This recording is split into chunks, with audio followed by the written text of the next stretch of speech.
Tu sais, le fameux manuel des employés qui a 100 pages, là, que tout le monde se partage avec toutes les règles, là, puis finalement, ça devient comme une grosse brique. Là, je lisais ça, je me disais, ça vient de où, ça, cette règle-là? Pourquoi c'est là? Puis j'étais pas d'accord avec ce qui était nécessairement écrit. J'ai mis la hache là-dedans. On est passé de 100 pages à une quinzaine de pages. C'était comme, hey, tu viens d'arriver chez nous. Écoute, on est super content de t'avoir. Voici comment ta première journée va se passer, puis ce que tu as à savoir, comment on s'habille ici, où est-ce que tu mets ton lunch.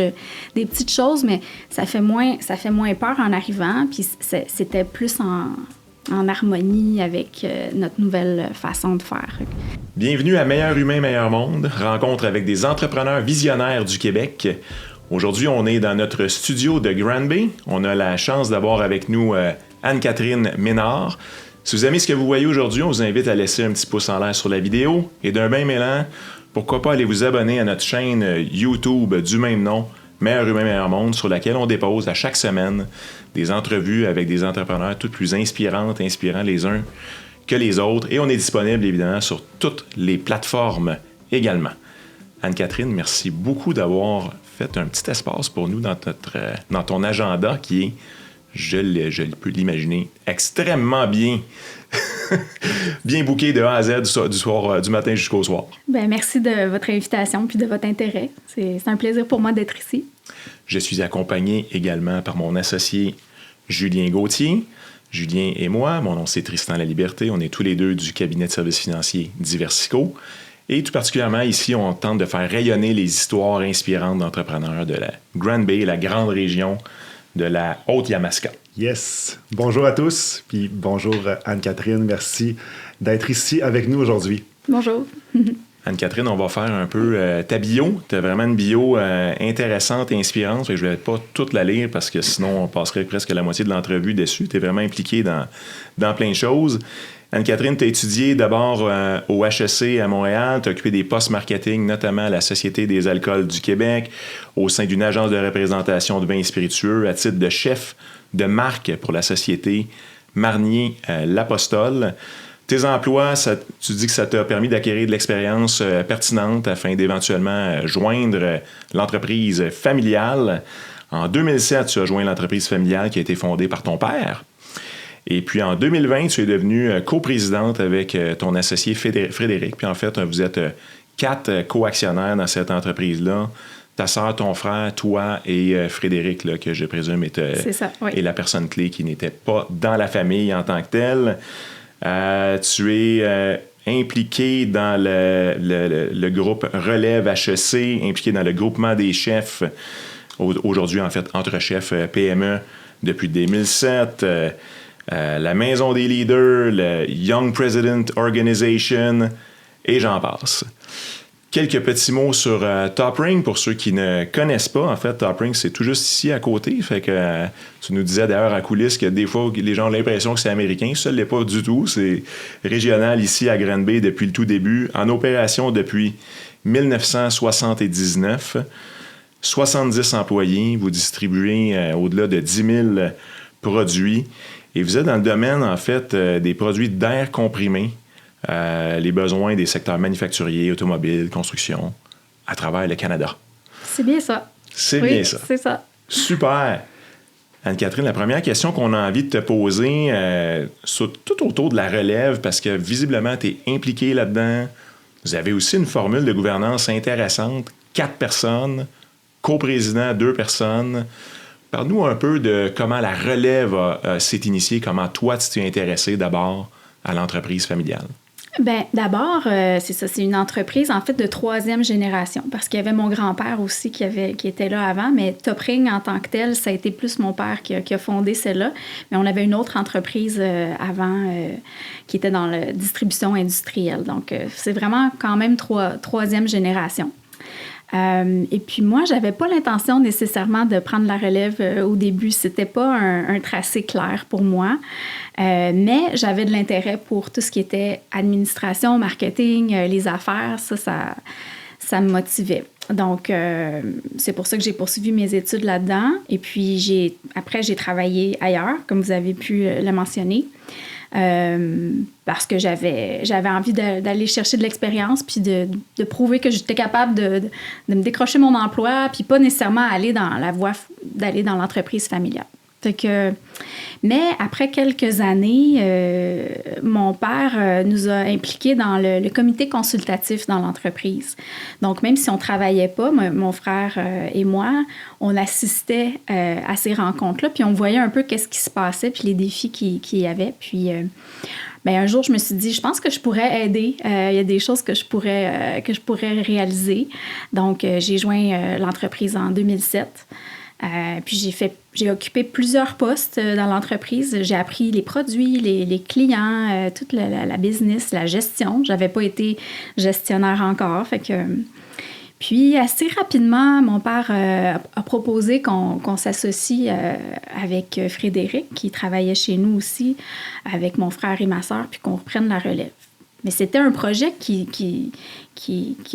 qu'on considérait qu'il allait prendre plusieurs années. Parce que mon père était encore super motivé, passionné par le travail. Donc, il voulait nous coacher à notre façon. Donc, on a évolué ensemble pendant 10-15 ans.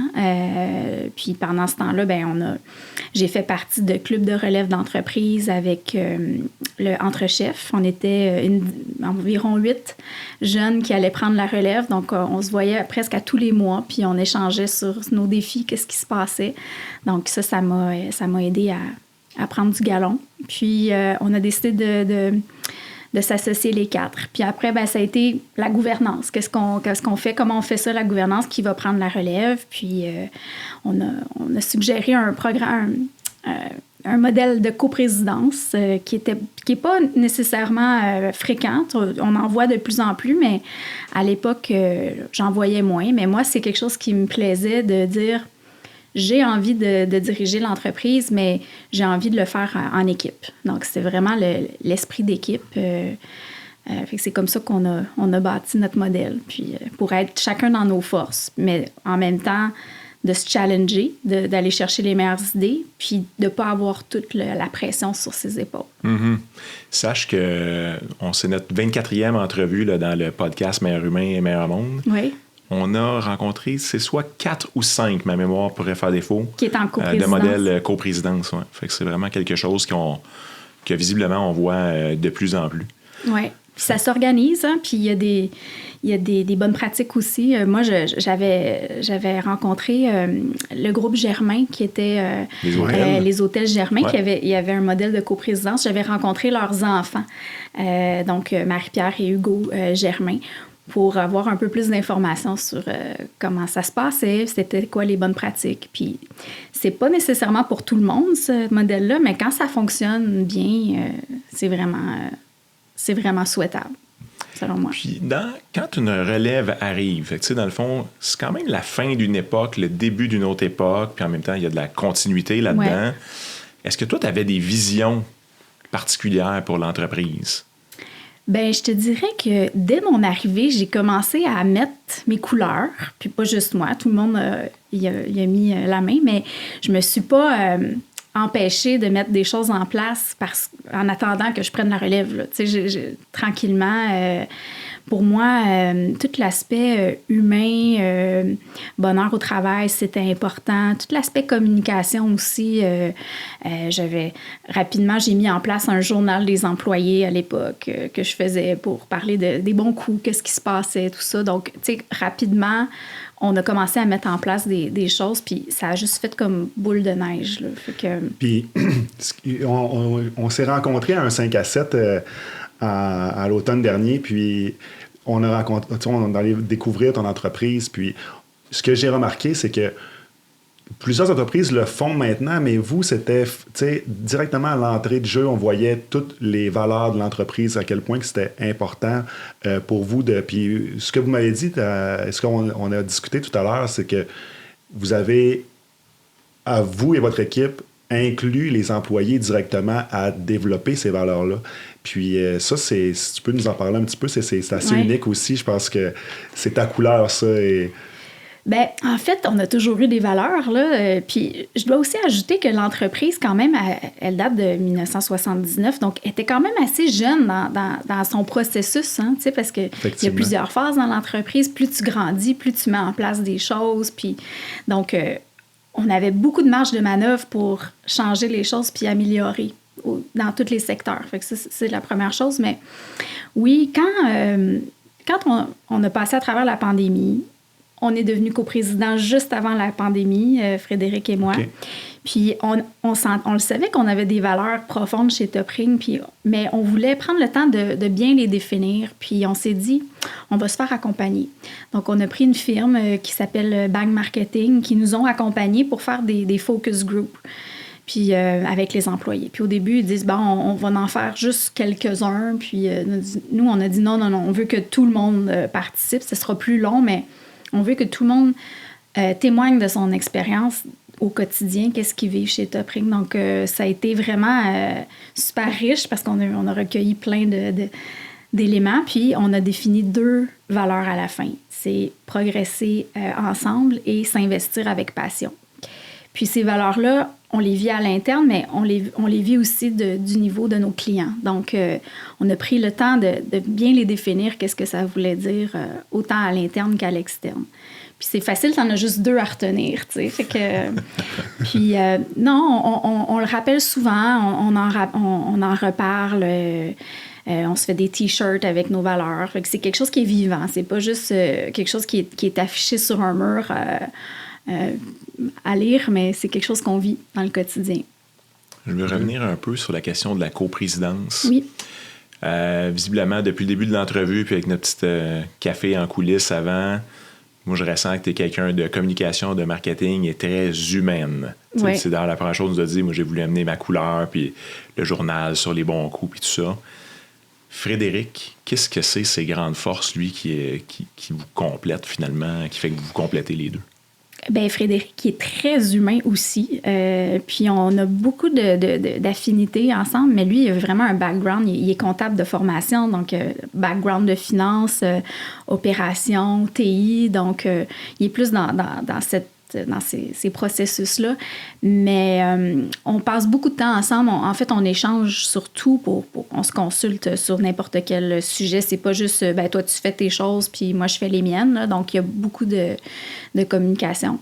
Puis, je dois dire qu'il y a mon frère aussi qui est dans l'entreprise, qui, lui, c'est le directeur des ventes nationales. Donc, lui aussi, il a son pilier. Tout à fait. Puis, il y a ma sœur qui est arrivée un petit peu plus tard dans l'entreprise parce qu'elle est plus jeune. Elle est aux ressources humaines comme coordonnatrice des ressources humaines. Donc, on a vraiment 4 profils différents. Puis, c'est d'utiliser vos forces, finalement. D'utiliser nos forces puis d'apprendre à travailler ensemble.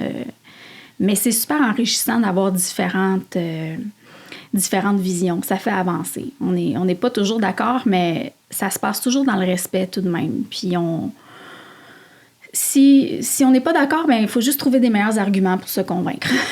c'est ça, la beauté, puis le respect, puis se faire confiance aussi qu'on est dans nos bons souliers, puis qu'on fait progresser l'entreprise chacun à notre façon.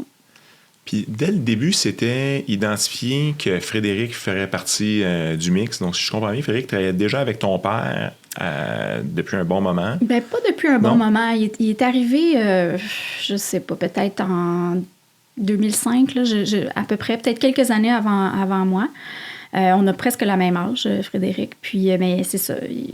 Frédéric fitait dans l'équation parce qu'il y avait des forces que nous, on n'avait pas nécessairement. Puis, c'est normal. Puis, donc, il y avait un fit. Puis, lui, ça lui tentait aussi. Donc, ça s'est fait quand même assez naturellement. Mm-hmm. J'aime mieux être bien entourée que de tout faire moi-même, tu sais, dans le fond. Là. Puis, je comprends. Sinon, ça aurait pris un autre frère ou sœur comptable avec les mêmes forces que Frédéric. Ça n'existait pas. Fait qu'on l'a recruté c'est ça. En dehors de la famille. Exact. Fait que c'est comme ça que ça s'est passé. Mais c'était pas clair au début non plus que c'était pour être ça, le modèle. Puis, il a fallu qu'on y réfléchisse puis qu'on regarde, OK, c'est quoi les responsabilités d'un président d'entreprise, d'un DG? Parce que Frédéric était DG avant. Donc, on a aboli le poste de DG puis on a créé 2 postes de coprésidence. Mais on a travaillé à s'assurer qu'il n'y avait pas d'angle mort puis que c'était quoi les décisions qu'il fallait prendre ensemble, chacun de notre côté. Fait qu'on a monté notre dossier, puis on l'a présenté à mon père. Il ne s'attendait pas nécessairement à ça, cette idée, mais ça a fait son chemin, puis il a trouvé que c'était une bonne idée, finalement, de pouvoir se challenger, puis de ne pas tout porter sur ses épaules comme il avait fait plusieurs années. Tu mentionnes que la relève, c'était en fait le processus de relève, s'est étalé sur une quinzaine d'années. Oui, environ. Fait que c'est quand même étoffé. Ça a été quoi les plus gros challenges à travers de ça? Je pense que c'était de se faire... c'était pas nécessairement un challenge, mais ce qui était important, c'est de se faire accepter par l'équipe qui était en place, puis de montrer qu'on avait une valeur, puis qu'on pouvait faire évoluer l'entreprise, nous aussi. C'est qu'on n'était pas... qu'on était là parce que... Vous aviez les compétences. On avait les compétences pour le faire. Fait que ça, c'était une chose de respecter la culture puis les gens qui étaient en place, puis, mais aussi d'amener l'entreprise ailleurs. Donc, je pense que c'était ça. Moi, mon challenge, c'était de prendre confiance que je pouvais diriger l'entreprise. Tu sais, mon père était... Tu sais, il a dirigé l'entreprise. C'est un leader... fort, mais on n'avait pas nécessairement le même leadership, lui et moi. Fait que c'était de croire que moi aussi, je pouvais prendre la relève, mais de diriger peut-être autrement. T'sais. Fait que ça a été ça. Puis le challenge, c'était d'apprendre le plus possible, puis d'être prêt à prendre les produits, la business, les clients. C'était d'être compétent là-dedans. Puis il y avait beaucoup de choses à apprendre. Fait que ça a été ça. Mais... non, ça a été pas mal ça, les challenges, je dirais. Puis on est devenu coprésident juste avant la COVID. Fait que, comme 2 mois avant. 2020. Fait que ça aussi, c'était un challenge parce que là, on avait la situation à gérer, plus toute notre place à prendre. Puis les gens, ils nous regardaient, bien, qu'est-ce qui va arriver? Fait que ça, c'était comme un beau baptême de leadership. Là. Mais on était prêts, puis les gens étaient déjà engagés avec notre nouveau leadership. Fait que... Puis...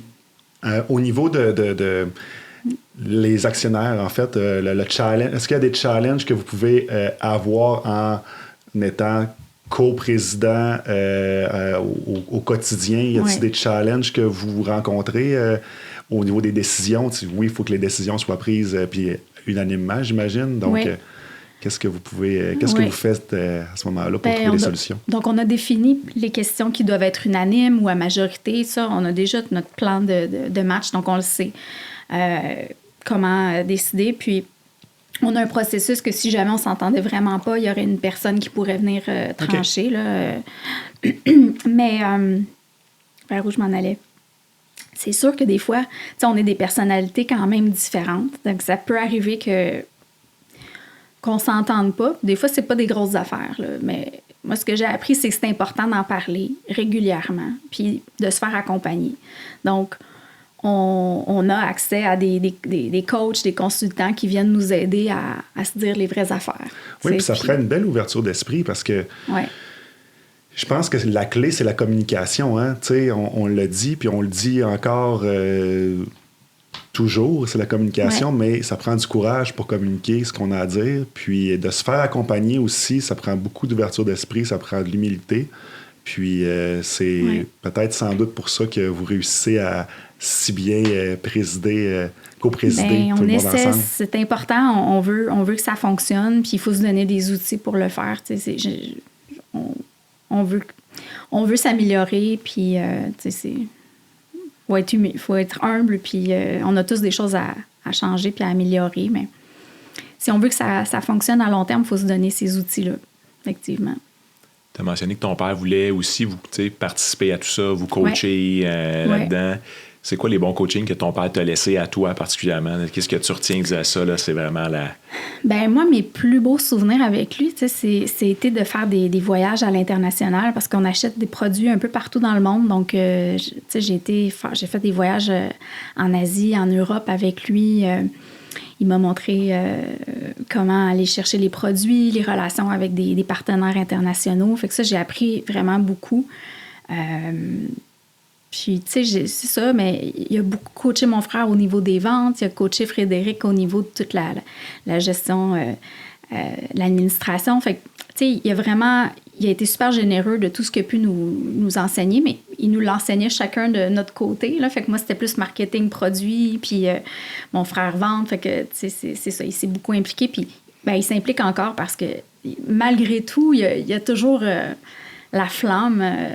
Il était là ce matin, on avait une réunion, puis il est venu, puis tu sais, il aime être au courant, c'est son entreprise, hein, c'est son bébé, donc on essaie de le mettre au courant de ce qui se passe, puis de lui demander conseil.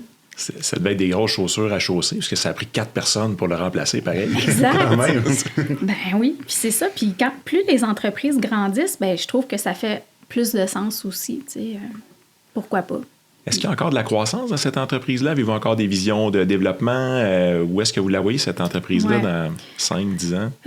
Nous, on n'a jamais le statu quo. On est toujours en train de faire la nouvelle affaire, de qu'est-ce qu'on va faire pour améliorer. Là, on est dans le processus de tout réimplanter un nouveau ERP, SAP, mais on veut agrandir l'entreprise parce qu'on n'a plus d'espace non plus. Donc, on est en croissance. Fait que l'entreprise est en croissance depuis des années. Puis... On définit nos prochains projets, là. Donc, c'est ça. On en parle régulièrement. C'est quoi la suite? Mais pour nous, c'est important de grandir, pas à tout prix, puis exponentiellement. C'est vraiment, on veut garder notre culture, puis on veut le faire de façon stable, puis progressive. Ouais, c'est ça. Pour garder notre culture, ça, c'est super important, là, les gens, puis être bien, puis bien faire les choses. Que on est là-dedans. Vas-y. Mais en fait, j'allais dire, je vais y aller. Je vais prendre oui, vas-y. Top Ring. Quel genre de produit pour nos auditeurs?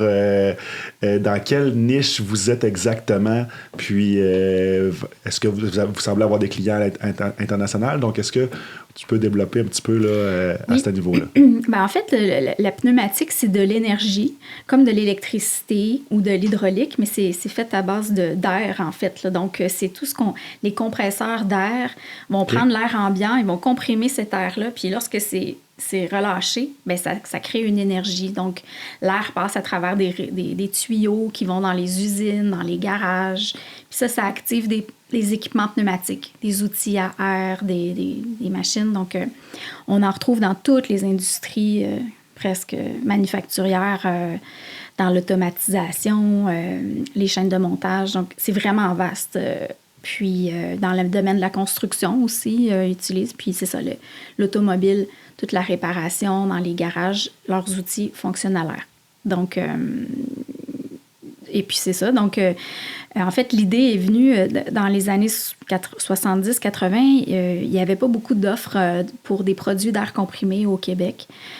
Donc, et comme mon père avait une entreprise de distribution industrielle, il voyait qu'il y avait une opportunité de développer ce créneau de produits-là. Donc, c'est pour ça qu'il a décidé de créer Top Ring. Ça, c'est la petite histoire courte, là, mais je résume que c'est ça. Donc, mais nous, on n'était pas des fabricants, on était des gens de la distribution. Donc, on s'est dit, qu'est-ce qu'on fait le mieux? Bien, nous, on est bon pour aller chercher des produits, puis bâtir une offre, puis on est bon en marketing, puis en vente. Donc, mon père a commencé à aller partout dans le monde pour voir qui fabriquait des produits d'air comprimé, puis qu'il y avait les Italiens, il y avait les Français, il y avait tous avaient une spécialité. Donc, on a commencé à monter une offre de produits qui est partie de un produit, puis maintenant, c'est 10 000 produits. Donc, les gens pensent qu'on fabrique, mais en fait, nous, on fait faire nos produits, donc on sous-traite toute notre fabrication avec des partenaires partout dans le monde. Donc, et puis après, nous, on revend à des distributeurs canadiens qui, eux, vont revendre à des entreprises manufacturières.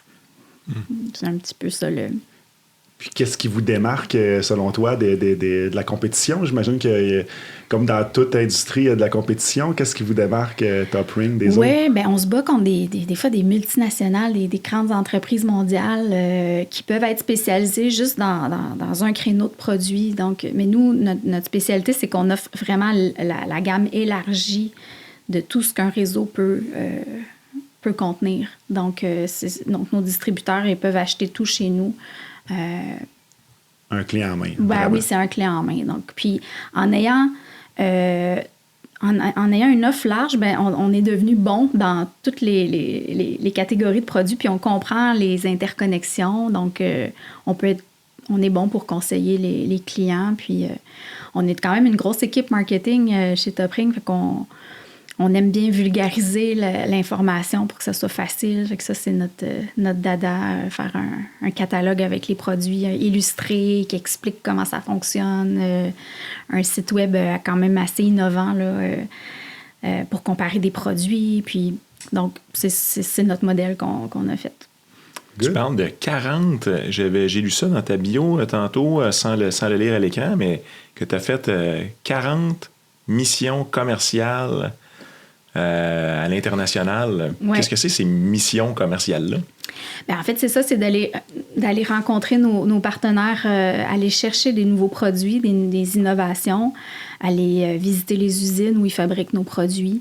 Donc, nous, on fait ça. C'est très important. On veut s'assurer de la qualité des produits, mais aussi du contexte dans lequel ils sont fabriqués pour s'assurer que ça répond bien. Puis donc, j'ai été en Asie plusieurs fois, en Europe aussi, pour aller à la rencontre de nos partenaires d'affaires. C'est un beau bagage, ça, quand même. Oui, mais c'était une des raisons pourquoi j'avais envie d'aller travailler chez Topring, parce que j'aime beaucoup voyager, puis je savais qu'il y avait cette dimension internationale-là, puis ça me plaisait beaucoup. Fait que là, si on revient à 2020...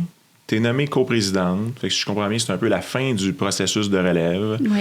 Ça y est, voilà, vous êtes en selle, c'est votre business à sœur, bonne chance dans la vie. Et puis là, la pandémie éclate, c'est ton premier défi. Comment vous avez vécu ça? Ça a été quoi les plus gros défis dans cette période-là? Bien, tu sais, c'était pas savoir, là, c'était quand même assez particulier là, d'écouter le go à 5 heures, puis là, de dire, ben, OK, qu'est-ce qu'on fait? Est-ce qu'on a le droit de travailler? Faut mettre en place des normes sanitaires. Comment on fait ça? C'est quoi? Fait que, tu sais, on n'avait pas énormément d'informations où ça rentrait au compte-gouttes, où ça changeait. Puis on avait tous nos employés qui se retournaient vers nous à savoir, bien, qu'est-ce qu'on fait? Tu sais, fait que ça a été ça.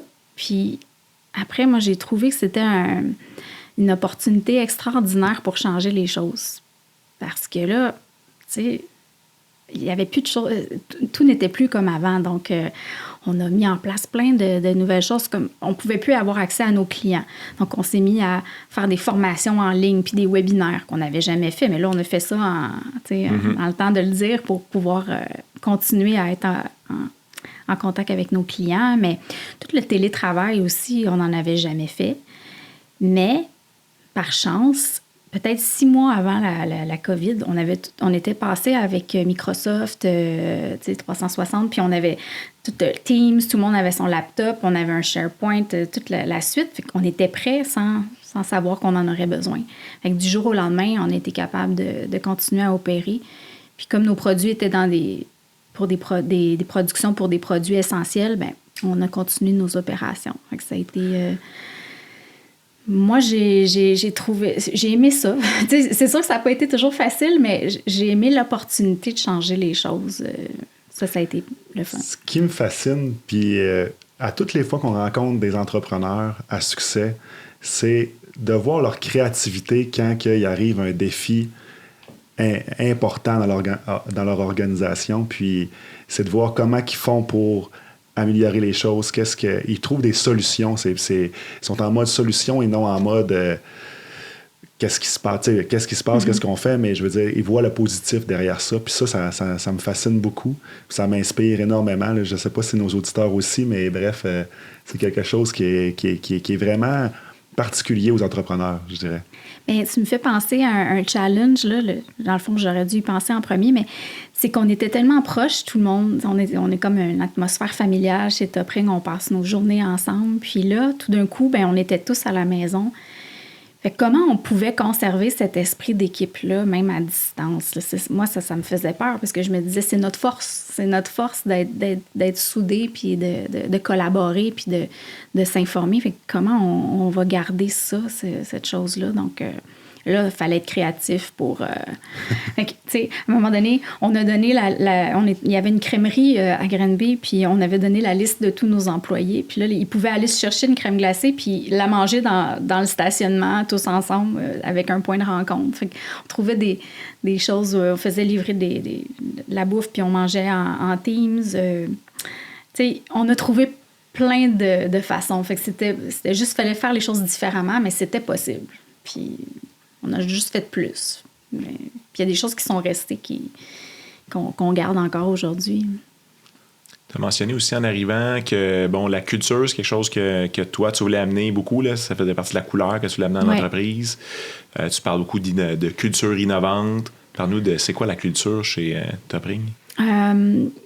Moi, j'avais commencé à faire un parcours avec la Maison des leaders, qui a été créé par Rémi Tremblay, qui était l'ancien président d'ADECO à l'époque. Puis, il a parti cette maison-là, qui est en fait un regroupement de leaders, d'entrepreneurs qui se regroupent ensemble pour parler de comment ça se passe dans leur cœur, mais aussi dans l'entreprise, puis qui veulent faire les choses différemment. Donc, moi, j'avais commencé à faire ce cheminement-là, puis j'avais envie d'amener cette dimension humaine dans l'entreprise. Donc, j'ai commencé à faire il y a eu plusieurs étapes, mais maintenant, on a des cohortes d'employés mixtes qui se réunissent pour parler d'eux, de comment ça se passe dans leur vie personnelle, comment ça se passe au travail. On apprend la communication non violente ensemble, on regarde nos anéagrammes. Il y a plein de choses qu'on fait, mais c'est pour se connaître en tant qu'humain, mais ça soude l'équipe, puis ça augmente l'engagement. Donc, c'est ça. Ça fait quelques années qu'on fait ça. Puis, il faut prendre le temps. Puis moi, je m'investis autant qu'eux dans ces discussions-là. Puis, on passe des demi-journées ensemble à discuter de ça. Ça, c'est quand même assez unique. Là. Je le vois pas souvent. Là. On va même dans un parc des fois pour changer d'air. Puis, ce matin... Juste avant de venir, on avait un déjeuner d'équipe. Donc, à 7h30, je les attendais. J'avais fait le déjeuner. Puis, je leur demandais la question, mais qu'est-ce que vous allez faire cet été pour vous ressourcer autre que les vacances? Quelle activité allez-vous faire de différente? Donc, ça a été...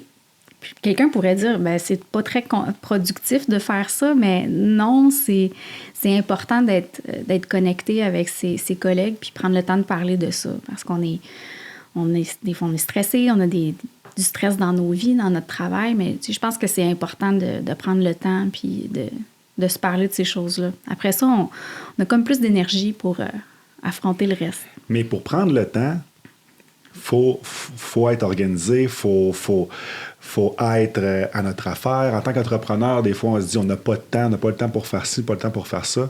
Ouais. Toi, comment tu arrives à prendre ce temps-là dans ton quotidien? Ben, je suis en coprésidence.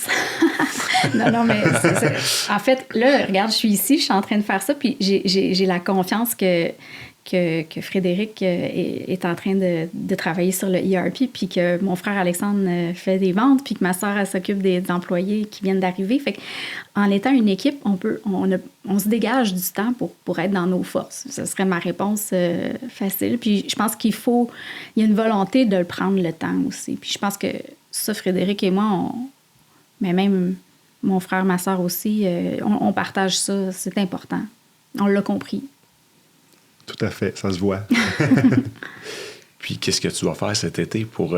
à la question que tu as posée, moi, elle m'a interpellé.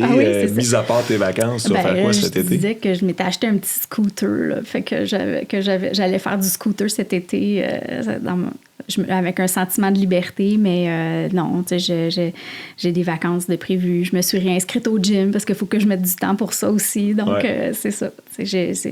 C'était ça. Mais les réponses étaient vraiment intéressantes ce matin. On a ri beaucoup. Puis... Les employés aiment ça, tout ce processus-là, tous vos collaborateurs, vos collègues à l'interne? Oui, mais c'est pas forcé. Hein? C'est vraiment ceux qui veulent le faire. Okay. Fait que c'est totalement volontaire. Puis oui, les gens embarquent parce qu'ils voient que ça crée quelque chose de le fun dans l'équipe, mais c'est vraiment... On force pas personne non plus à faire ça. Je vais revenir un petit peu de rien à nouveau sur la question de la relève. Tu as beaucoup parlé des défis, c'est plus de prendre sa place, avoir confiance, les imputabilités, les postes et tout ça. sans rentrer dans des choses qui ne nous regardent pas, mais mécaniquement, financièrement, comment vous avez monté, en tout cas, va jusqu'où tu veux bien aller dans cette discussion-là, mais comment vous avez monté la mécanique? Parce qu'il y a tout ça aussi dans une relève, là, les aspects financiers sont assez clés. Oui, bien, il y a eu un premier gel d'action à l'époque, lorsqu'on est arrivé. Puis, on a tous investi un montant personnellement dans l'entreprise. C'était important qu'on participe dans l'achat de parts. Puis ensuite, on a décidé que ce serait séparé équitablement entre les 4 actionnaires. Donc, on est tous à part égale. On ne voulait pas qu'il y ait de rapport de force. On voulait qu'on s'entende ensemble. Puis ensuite, on a tranquillement racheté mon père à travers les années. On a terminé de le rembourser l'année dernière. Donc, ça a été avec les profits de l'entreprise, puis notre contribution à faire grandir l'entreprise. Donc, on s'est fait accompagner par des fiscalistes, par des avocats. On a fait des conventions d'actionnaires. Il y avait beaucoup de choses à mettre en place. Se faire un testament, avoir des mandats en cas d'inaptitude, des assurances vie. Donc, il y avait un paquet de choses à apprendre puis à faire. Essentiellement, c'est un petit peu tout ça. Fait que dans votre cas, vous n'avez même pas eu fait appel à la banque ou à une BDC de ce monde, un Investissement Québec. C'est vraiment tout ton père, si on peut dire, qui a financé la transaction. Oui, puis que vous avez tranquillement remboursé. Exact, oui, okay. C'est ça. Donc, ça démontre qu'il y avait vraiment confiance en vous, quand même?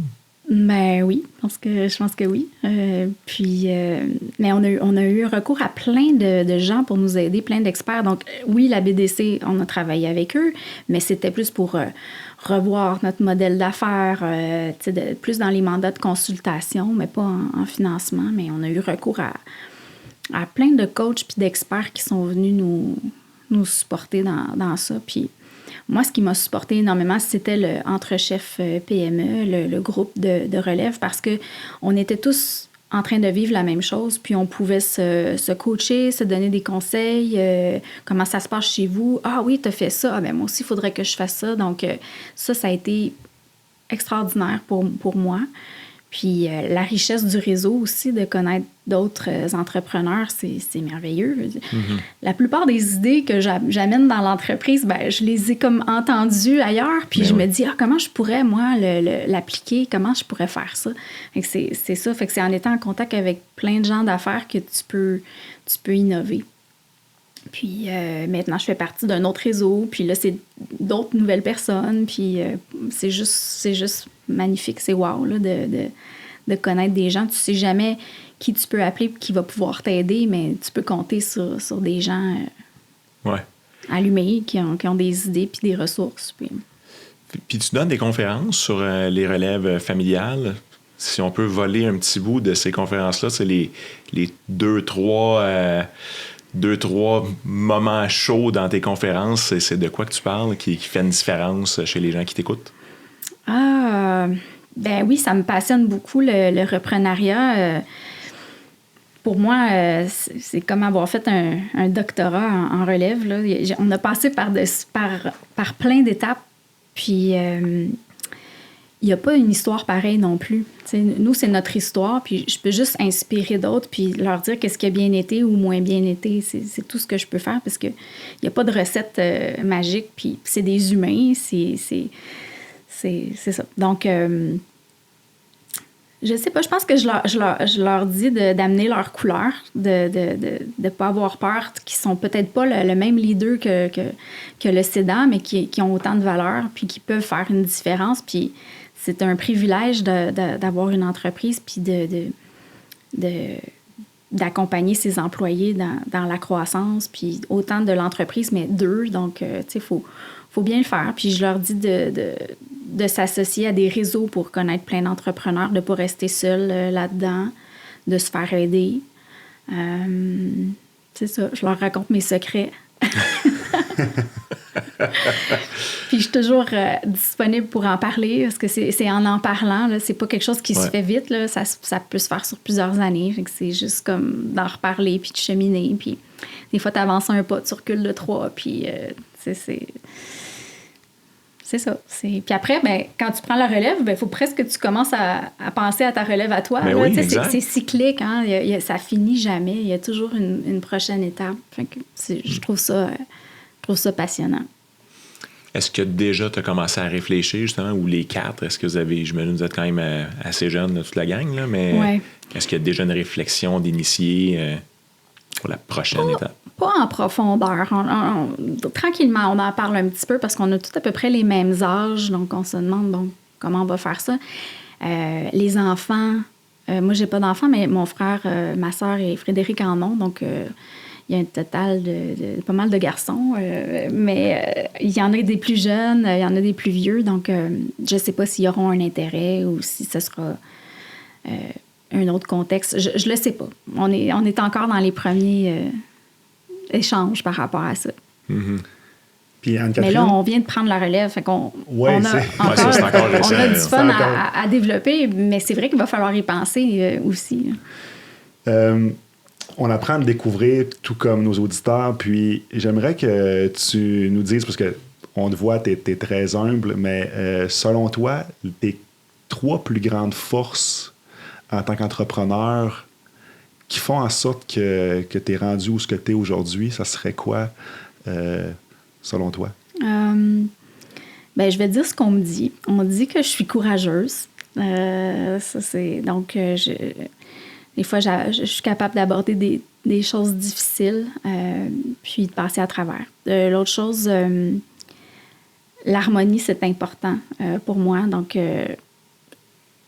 que ça se passe bien, qu'il n'y ait pas trop de chicanes puis de conflits entre les employés ou dans la famille. Ça, c'est quelque chose que je porte. Puis aussi, quand je vois une idée qui a de l'allure, là, ben, je la mets en place. Je tarde pas trop. Si ça fait du sens, là, j'ai juste très hâte de la mettre en place. Donc, je niaise pas avec la POC, comme on m'a déjà dit. Donc, ça serait ça que je dirais. Puis le goût d'essayer des choses différentes puis d'innover. Mm. Puis moi, je rajouterais ta grande ouverture d'esprit, Anne-Catherine. Avec tout ce que tu nous dis aujourd'hui, ça prend beaucoup d'ouverture d'esprit.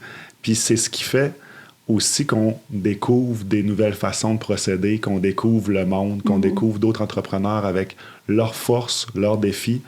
Et en tant qu'entrepreneur, je pense que c'est quelque chose qu'on doit développer, si on ne l'a pas, mais qu'on doit utiliser aussi.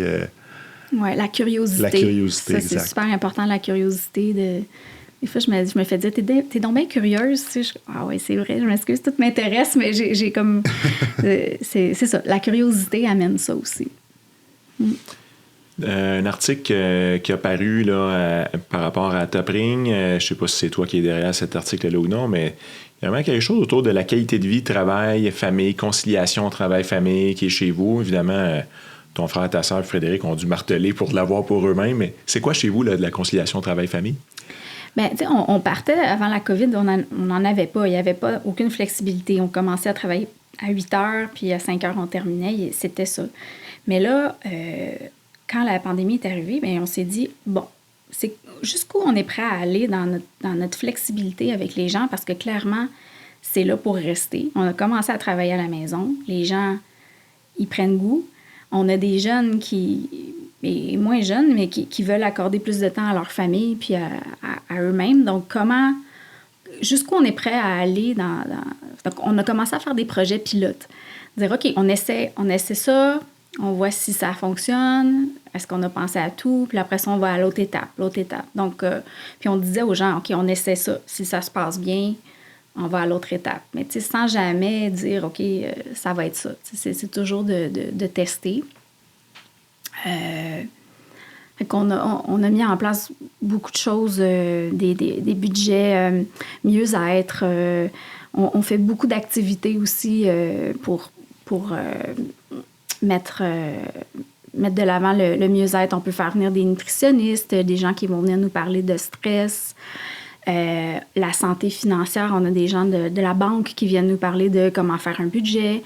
On peut avoir quelqu'un qui va nous venir comment entretenir ses plantes à la maison. Fait qu'on essaie de rendre ça intéressant globalement pour regrouper les intérêts de chacun. Puis on passe beaucoup de temps ensemble. On fait des concours de génie en herbe, on fait des concours de ping-pong. Il y a toujours une activité presque à toutes les semaines, des journées thématiques. Fait que les gens embarquent, puis ils amènent des idées. Mais on a tout de même un comité qui se penche juste là-dessus pour rendre l'expérience intéressante, puis on débloque un budget. Ça avait commencé quand on a eu notre 40e anniversaire. Je m'étais dit, qu'est-ce qu'on fait? Est-ce qu'on fait juste une célébration ou on le célèbre pendant une année, notre 40e? Genre, on le célèbre pendant une année. Fait qu'on avait fait 40 activités pour 40 ans dans l'année. Puis c'était tellement le fun qu'après ça, j'ai dit, ouais, non, on peut pas ne plus le faire. Il faut qu'on continue à faire ça. Donc, c'est là qu'on a mis en place un comité pour faire un calendrier des activités. En plus, on a un club social qui s'appelle l'Escouade Top Ring, que eux, leur but, c'est juste qu'on se réunisse puis qu'on ait du plaisir ensemble. Fait qu'on on met beaucoup d'importance là-dessus. Parce qu'on a du fun à être ensemble. C'est surtout ça. Puis on est des tripeux. Donc, c'est drôle, ça, parce que chez nous aussi, tout est monté. Chez Diversico, tout est des escouades. C'est la première fois que je l'entends de quelqu'un d'autre, ce terme-là, qu'on avait volé un peu à quelque part, je sais pas où. Là, fait que... C'est ça, ben oui, c'est ça, des escouades. Donc, c'est ça. Puis, tu sais, une autre chose que j'ai faite, puis, tu sais, le fameux manuel des employés... qui a 100 pages, là, que tout le monde se partage avec toutes les règles. Là, puis finalement, ça devient comme une grosse brique. Mais là, à un moment donné, j'ai dit, je vais le lire pour voir si ça correspond encore à nous, puis à nos valeurs. Puis là, je lisais ça, je me disais, ça vient de où, ça, cette règle-là? Pourquoi c'est là? Puis j'étais pas d'accord avec ce qui était nécessairement écrit. J'ai mis la hache là-dedans. Ben, j'étais pas seule, là, on était en équipe, mais on est passé de 100 pages à une quinzaine de pages. Le manuel, tout illustré par notre infographe Joanne, puis écrit par une de mes amies qui a une très belle plume, qui était vraiment une façon plus conviviale de parler à la personne. Fait que, puis là, c'était comme, hey, tu viens d'arriver chez nous, écoute, on est super content de t'avoir. Voici comment ta première journée va se passer, puis ce que tu as à savoir, comment on s'habille ici, où est-ce que tu mets ton lunch, des petites choses, mais ça fait moins peur en arrivant, puis c'était plus en harmonie avec notre nouvelle façon de faire. C'est des petites choses comme ça qu'on a mis en place. Ouais, ça semble vraiment beaucoup de belles attentions. J'ai vraiment... 40 activités en un an, c'est énorme. Ça prenait de la créativité. On a besoin d'en faire 3 dans une année, là, typiquement, le party de Noël. En fait, c'était 40 ans, 40 merci. Puis il y avait aussi... on avait décidé de faire des petites attentions particulières à certaines personnes, comme... La réceptionniste, je pense qu'on lui avait envoyé des fleurs. Une autre personne, c'était autre chose. C'était aussi personnalisé. Ou des fois, c'était l'achat d'une table de baby-foot. Donc, c'est ça. Ça a été... Ouais, ça prenait de la créativité, ça, c'est sûr. La personne qui a la plus longue carrière chez vous, ça fait combien de temps qu'elle est là? Je sais pas. Écoute, 30 ans. Michel, on a fêté Michel il n'y a pas longtemps. 30 ans. Wow. Je pense que c'est la personne qui est là depuis plus longtemps. C'est lui l'histoire. Oui. C'est ma mère qui me disait qu'il était venu livrer quelque chose à la maison. Puis, dit, est-ce que tu aimerais ça travailler chez Top Ring? Il avait dit oui. Puis il est encore là. Donc, il avait changé. Je pense qu'il était cuisinier à l'époque. Puis là, il est rentré chez Top Ring. Puis il était encore là. Puis on a souligné son 30e anniversaire il y a quelques semaines. Michel. Wow. Dans ton parcours, on voit beaucoup de formation, d'études. Tu te documentes, tu t'entoures, etc. Selon toi, dans quoi tu as besoin de te développer pour faire face à tout ce que vous voulez accomplir dans le futur? OK. Tu sais, je me développe tout le temps. Tu sais, c'est jamais fini dans toutes les sphères, tant personnelles que de gestion. Mais récemment, je me suis inscrite au Collège des administrateurs parce que j'aimerais être plus à l'aise pour diriger des conseils d'administration, autant le nôtre que peut-être d'autres dans le futur. Donc, avoir une compréhension globale du rôle d'un CA. Donc, je m'en vais faire une formation là-dessus, mais ça pourrait être d'autres choses. Là. C'est juste comme mettre plein d'outils dans notre boîte à outils, puis tout dépendant de ce qu'on a besoin. Puis quoi d'autre? T'es-tu quelqu'un qui lit? T'es-tu quelqu'un qui écoute des podcasts, justement, comme ce qu'on est en train de faire? Qu'est-ce que tu fais comme... Ben je lis pas beaucoup, pour être bien honnête, mais je rencontre beaucoup d'entrepreneurs presque à tous les mois. Puis on se dédie du temps toute la journée pour se parler de comment ça se passe dans nos entreprises. C'est là ma source d'idées, de conseils. Ça, c'est riche pour moi. Je visite d'autres entreprises, je vois comment ils sont organisés. Ça, c'est... Mais sinon, des webinaires, des formations. Dans mes réseaux, on offre toutes sortes d'opportunités de perfectionnement. Donc, dès qu'il y a une opportunité qui m'intéresse, je le fais. Sinon, dans une entreprise, on aime dire des fois qu'on a des baromètres, oui, de savoir si l'entreprise va bien. C'est quoi, toi, les baromètres sur lesquels tu gardes les yeux dans ta business? Je pense que c'est mon gut feeling. Ça en fait partie, des fois, il y en a qui me disent « Qu'est-ce que ton gut feeling, il nous dit là, présentement? Ouais. » Ça me fait rire.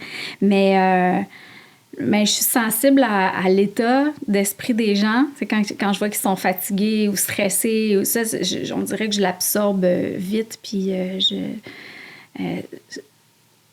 ça, c'est une chose. Mais qu'est-ce que je peux dire?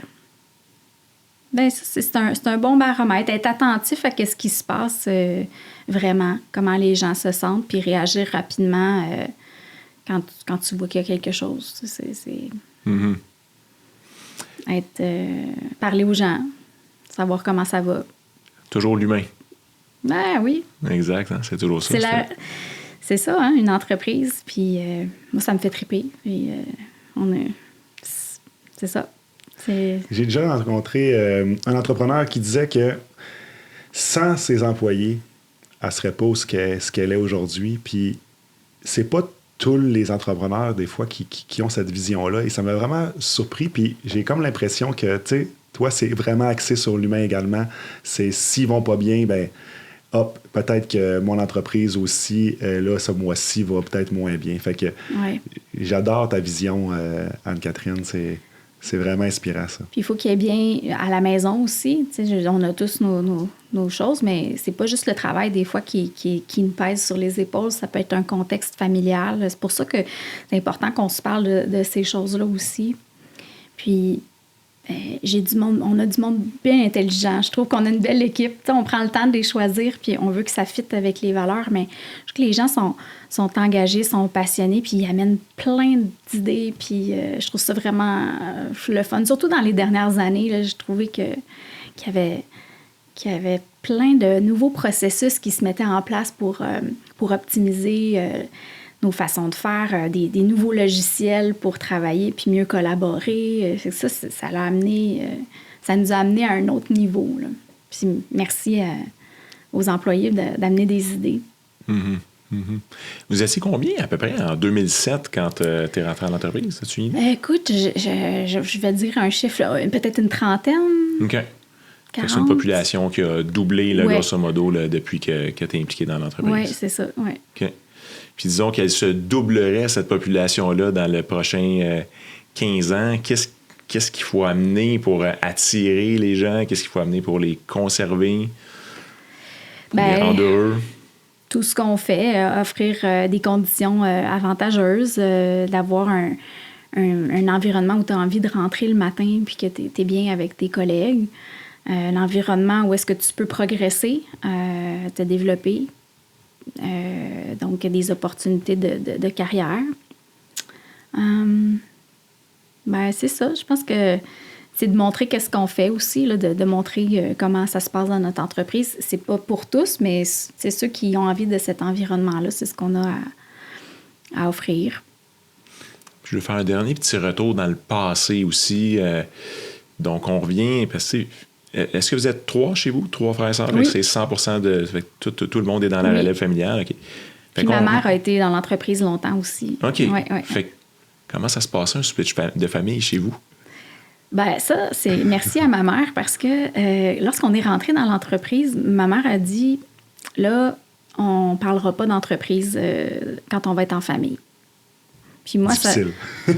Non, ça n'a même pas été dur. On n'en parle pas. Tu sais, c'est comme ça. Puis tant mieux, parce que sinon, ça serait lourd. On parlerait juste de ça, mais non, on n'en parle pas. Puis moi, j'ai adhéré à ça parce que quand j'étais petite, je me promenais en voiture avec mes parents, on faisait des tours d'auto. Puis là, ils se parlaient entre eux de situations qui se passaient au bureau. Puis dans ma petite tête d'enfant, j'écoutais ça, puis je me disais, ça n'a pas l'air d'être une situation qui est le fun à gérer. Je comprenais pas trop le contexte, mais tu sais, je pense que des fois, les enfants, on comprend pas tout à fait comment ça se passe de gérer une entreprise. Fait que quand elle a proposé ça, je me suis dit, pour mes neveux, on va garder la famille séparée de l'entreprise. Mais on a des rencontres de famille qu'on a commencé à faire où est-ce que on prend un temps pour se parler, soit pour apprendre des concepts financiers ou la banque nous accompagne pour nous éduquer par rapport à différentes facettes du patrimoine et puis tout ça. Donc ça, on passe du temps ensemble en famille pour en discuter, mais c'est une réunion cédulée dans un endroit à l'extérieur de l'entreprise où on en parle. Une réunion du style lac à l'épaule, comme on dit. Oui, comme un conseil de famille. Il y a plusieurs façons de faire un conseil. Nous, c'est comme ça qu'on le fait, mais il y a ce forum-là si on le souhaite. Anne-Catherine, le temps passe vite. Oui. On achève tranquillement l'entrevue. Oui. Comme tu sais, à toutes les semaines, on rencontre des entrepreneurs comme toi.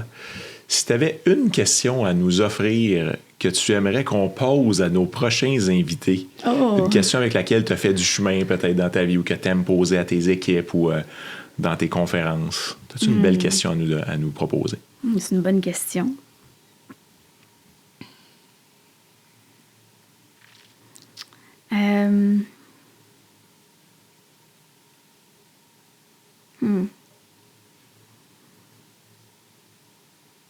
Ben, tu sais, qu'est-ce qui te fait triper encore dans l'entreprise? Tu sais, qu'est-ce qui fait que tu as envie de te lever le matin? Qu'est-ce qui te motive à aller travailler? Je pourrais dire ça. Qu'est-ce qui te pousse à vouloir faire avancer ton entreprise? C'est une chose qui me vient en tête. C'est une bonne question. Parce que des fois, on peut perdre notre motivation. On avance dans un processus, mais qu'est-ce qui nous fait vibrer encore comme entrepreneur à ce moment-ci de notre carrière? Oui, ça me fait un gros lien direct avec le choix des valeurs que tu nous as nommées tantôt. Je ne serais pas capable de te renommer, mais il y avait la notion de passion, la notion de progression. S'investir avec passion puis progresser ensemble. Oui, c'est ça. Ça tourne autour de ça, effectivement. C'est comme, qu'est-ce qui te passionne encore? Qu'est-ce qui fait que tu as envie de t'investir? Puis est-ce que tu progresses encore en tant qu'humain puis entrepreneur? Puis qu'est-ce que tu fais pour le faire? Ça résume bien. Ça résume très bien. C'est parfait. Et si on retournerait dans le passé, si on était capable de le faire, qu'est-ce que tu dirais à la petite fille, Anne-Catherine? Qu'est-ce que tu dirais? Qu'est-ce que tu pourrais lui dire comme conseil ou comme conseil, disons-le comme ça?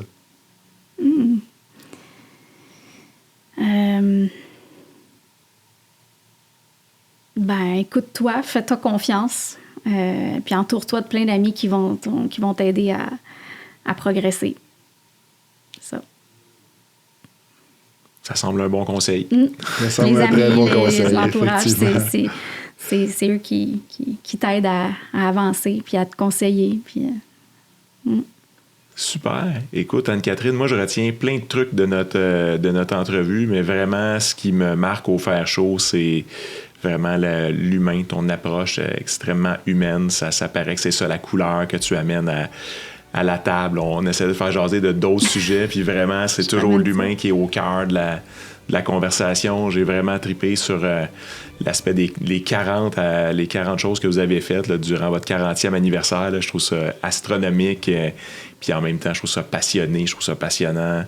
Je trouvais ça vraiment intéressant. Toute ton implication dans les différents groupes aussi. Je trouve ça intéressant que tu te gardes proche de d'autres entreprises, de plein de domaines, autant entre chefs PME que par ce que tu fais là, dans tes conférences et tout ça. Fait que moi, ce sont vraiment là, les morceaux que j'ai retenus de l'entrevue. Merci beaucoup pour ça. Merci. Julien? Un énorme merci, Anne-Catherine, de ta passion de pouvoir parler de justement de l'ouverture d'esprit qu'on doit avoir comme entrepreneur, puis de l'humain derrière l'entrepreneur. C'est le fun de découvrir tes passions puis qui t'es. Puis j'ai une question pour toi. Aux 50 ans, est-ce que ça va être 50 activités dans l'année? On va faire quelque chose d'encore plus extraordinaire. Je sais pas. Faudra voir. On verra. Ben, ça me donne le goût, moi, d'aller chez Top Ring. Ben oui. Tout à fait. Ça m'a donné moi aussi, vous êtes les bienvenus. Venir nous visiter. Puis on est toujours à la recherche de bonnes personnes pour être dans l'équipe. Merci beaucoup de ton temps, Catherine. Merci. Et à la prochaine. Merci beaucoup.